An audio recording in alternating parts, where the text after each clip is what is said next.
Baru-baru ini, suasana panas kembali terasa di lingkungan publik figur tanah air. Sorotan kamera dan perhatian publik mengarah pada seorang wanita muda bernama Feni Alberti, yang dengan wajah serius dan mata tajam, terlihat melangkah mantap ke dalam gedung Polda Metro Jaya. Ia tidak sendiri. Di belakangnya, tampak seorang pria asing berwajah tegas, mengenakan kemeja batik. Pria itu dikenal sebagai Akas, seorang figur publik berdarah campuran yang belakangan ini ramai dibicarakan di media sosial. Tapi hari itu, sorotan bukan pada ketenaran mereka, melainkan pada konflik pribadi yang telah berubah menjadi perkara hukum. Di hadapan aparat kepolisian, Feni terlihat tenang, namun jelas bahwa apa yang ia sampaikan bukan hal sepele. Ia melaporkan Akas atas dugaan pencemaran nama baik dan intimidasi verbal yang, menurut keterangannya, telah berlangsung beberapa waktu terakhir. Dengan suara tegas, ia menyampaikan bahwa dirinya telah merasa tertekan, dirugikan secara mental dan sosial akibat tindakan Akas, yang disebut-sebut menyebarkan narasi negatif tentang dirinya di berbagai kanal digital. Saya datang ke sini untuk mencari keadilan. Apa yang dilakukan Akas sudah melewati batas. Saya seorang wanita yang juga punya hak untuk dihormati.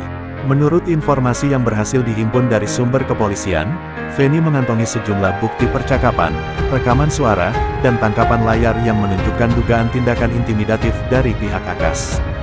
Namun berbeda dengan dugaan publik, Akas sendiri yang turut hadir di kantor polisi tidak tinggal diam. Ia menepis seluruh tuduhan dan mengklaim bahwa apa yang terjadi sebenarnya hanyalah kesalahpahaman yang diperbesar oleh media. Saya tidak pernah berniat mencemarkan nama siapapun. Saya justru yang merasa difitnah. Semua ini hanya karena persoalan pribadi yang dibawa ke ranah publik. Akas juga mengisyaratkan bahwa dirinya tengah mempertimbangkan balasan hukum berupa laporan balik terhadap Feni, atas dugaan pencemaran nama baik yang merugikan reputasinya di industri hiburan dan digital. Konflik ini menjadi lebih rumit karena adanya dugaan bahwa permasalahan di antara mereka bermula dari kerjasama proyek bisnis yang kemudian retak di tengah jalan. Beberapa netizen berspekulasi, hubungan keduanya sempat dekat secara personal sebelum berubah menjadi konflik terbuka. Di media sosial, perdebatan pun pecah. Ada yang membela Feni sebagai sosok perempuan yang berani melawan intimidasi, namun tak sedikit pula yang meragukan motif pelaporannya, dan justru menganggap ini sebagai bentuk gimmick untuk popularitas. Pihak kepolisian menyatakan akan memproses laporan tersebut sesuai prosedur. Saat ini, pihak penyidik tengah melakukan klarifikasi awal kepada kedua belah pihak dan akan segera memanggil saksi-saksi yang berkaitan.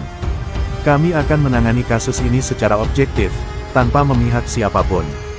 Proses hukum akan berjalan berdasarkan bukti yang tersedia. Kini publik menanti, apakah laporan Feni akan naik ke tingkat penyidikan? Apakah Akas benar-benar akan mengajukan laporan balik? Ataukah keduanya akan memilih untuk menyelesaikan ini secara damai di luar pengadilan? Yang pasti, kisah antara Feni Alberti dan Akas adalah pengingat bahwa drama di balik layar media sosial bisa berdampak nyata di dunia hukum. Dan bahwa keberanian seorang wanita untuk melaporkan dugaan kekerasan verbal dan pencemaran nama baik patut dihormati apapun hasil akhirnya nanti. Jangan lupa subscribe dan nyalakan lonceng notifikasi untuk update terbaru dunia hiburan Indonesia.